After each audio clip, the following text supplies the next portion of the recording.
और यूक्रेन में पुतिन का तीसरा तूफान शुरू हो चुका है। हालात ये हो गए हैं कि रूस की सेना अब यूक्रेन में हर तरफ हवाई हमले कर रही है, जो कि बेहद खौफनाक है। यहां तक कि यूक्रेन की बारूद, बम और मिसाइलों से भरी मिलिट्री ट्रेनों को भी रूस ने तबाह करना शुरू कर दिया है। हारते और पिटते यूक्रेन को देखकर अब नेटो देश हंगरी भी कहने लगा है कि यूक्रेन की वजह से पूरा यूरोप बहुत बड़े दलदल में फंस गया।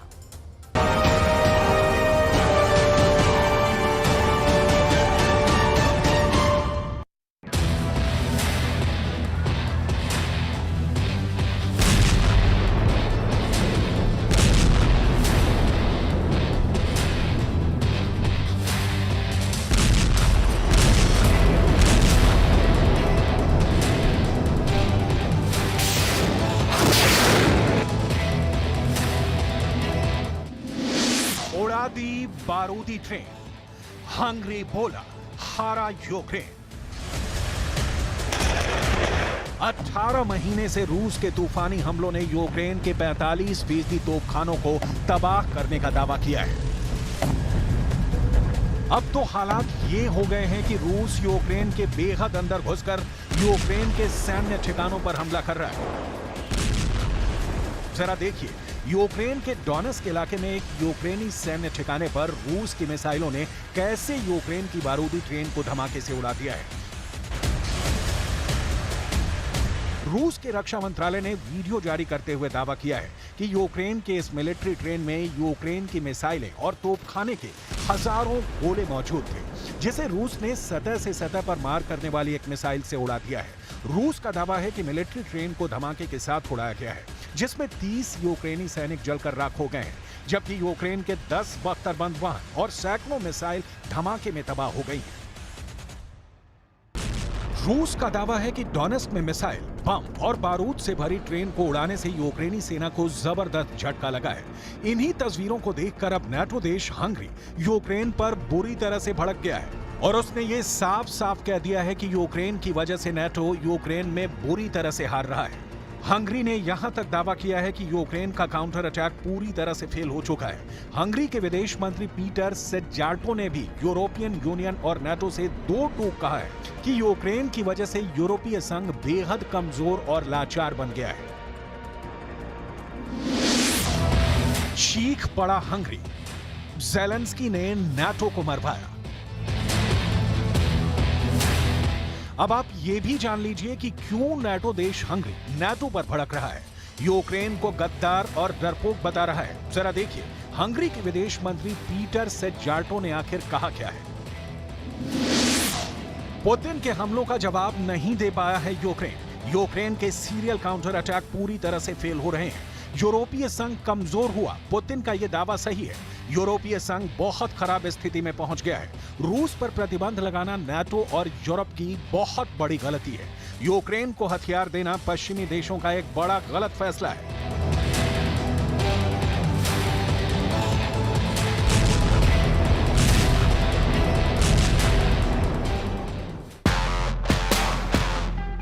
भले ही रूस के खिलाफ पश्चिम के 50 देश और नेटो के 31 देश मदद करने का दावा कर रहे हो, लेकिन जो खबर अब डिफेंस एक्सपर्ट्स बता रहे हैं वो हैरान करने वाली है।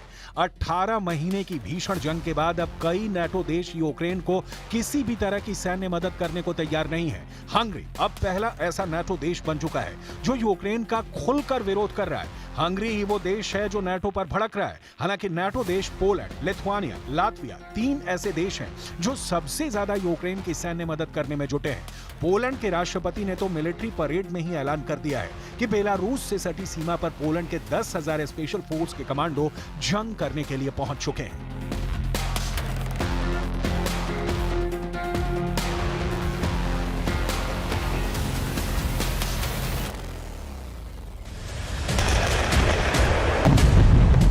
कह सकते हैं जिसका डर था वो डर अब सामने आ चुका है। पुतिन का रूस बेलारूस की जमीन से तीसरे विश्व युद्ध की शुरुआत करने जा रहा है। अमेरिका की कठपुतली बना नाटो देश पोलैंड इस वक्त रूसी मिसाइलों, तोप, टैंक और रॉकेट आर्मी के निशाने पर है। हालात ये हो गए हैं कि एक तरफ रूस यूक्रेन पर पिछले 45 दिनों से ऑपरेशन जेड चला रहा है, जिसकी वजह से यूक्रेन के दक्षिणी इलाके में रूस के 1 लाख सैनिक, 555 तोप और 1800 टैंक के साथ भयानक हमले कर रहे हैं। लेकिन इधर रूस ने बेलारूस में मौजूद 8000 वैगनर के स्पेशल लड़ाकों को पोलैंड की सीमा के बेहद करीब भेज दिया है।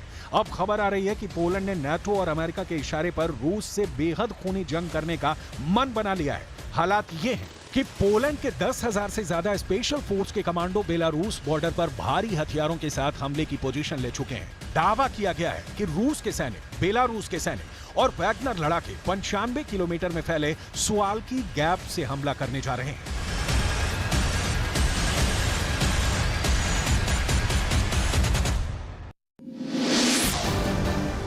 मारा जाएगा पोलैंड, बेलारूस से तीसरा युद्ध। पोलैंड के राष्ट्रपति आंद्रेज डूडा ने सेना की परेड के जरिए रूस को धमकाने की कोशिश की है। दावा किया जा रहा है कि सेकेंड वर्ल्ड वॉर के बाद पहली बार पोलैंड ने इतने जबरदस्त तरीके से अपने हथियारों के साथ शक्ति प्रदर्शन किया है। हजारों टैंक, लड़ाकू विमान और तोप, बख्तरबंद वाहनों के साथ पोलैंड ने रूस को दिखा दिया है कि उसके 2.5 लाख सैनिक रूस और बेलारूस दोनों से एक साथ जंग करने को पूरी तरह से तैयार है। डिफेंस एक्सपर्ट साफ दावा कर रहे हैं कि नाटो पोलैंड के इशारे पर रूस को कुचलने के लिए तैयार है। लेकिन इधर रूस ने साफ कर दिया कि जंग के 15 दिन के अंदर रूसी सेना पोलैंड के 2.5 लाख सैनिकों को मार डालेगी। मारा जाएगा पोलैंड, बेलारूस से तीसरा युद्ध। अब आप ये भी जान लीजिए कि अचानक रूस की तरफ से पोलैंड पर भयानक हमले की तैयारी क्यों हो रही है और क्यों रूस के राज्य ड्यूमा के सदस्य और पूर्व सैन्य कमांडर एंड्री गोरोल्योव ने पोलैंड को मटियामेट करने का दावा किया है। जरा देखिए रूस के पूर्व सैन्य कमांडर एंड्री गोरोल्योव ने पोलैंड पर क्या कहा है। एंड्री गोरोल्योव ने पोलैंड को धमकी दी है, सब कुछ बुरी तरह से तबाह हो जाएगा। रूस के कलिनिनग्राद इलाके में पोलैंड ने सैनिकों की तैनाती करके नई जंग शुरू कर दी है। जंग की आड़ में यूक्रेन के इलाकों पर कब्जा कर रहा है। रूस इसे बर्दाश्त नहीं करेगा। रूस पोलैंड को बर्बाद करने में जरा भी नहीं हिचकेगा।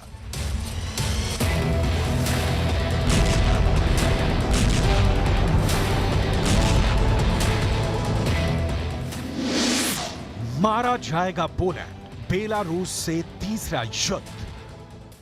Безопасности Российской Федерации возросли кратно.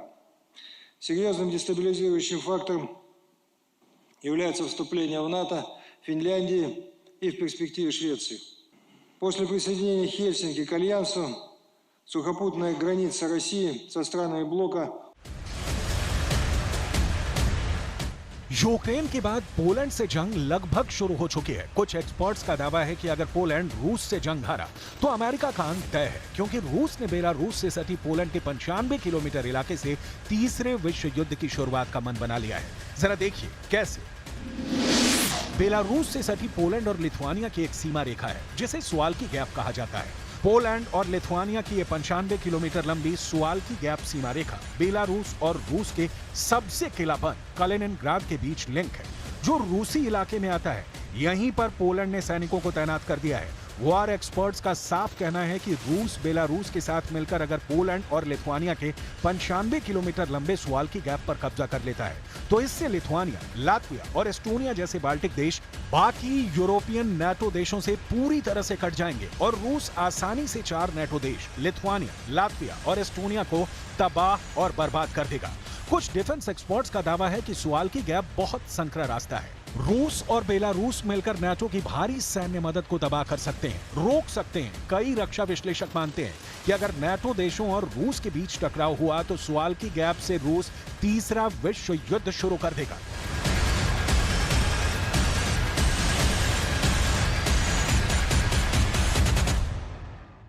Nie ulega żadnej wątpliwości, że reżim białoruski współpracuje z Kremlem, że ta akcja jest wycelowana w Polskę, żeby doprowadzić do destabilizacji naszego kraju.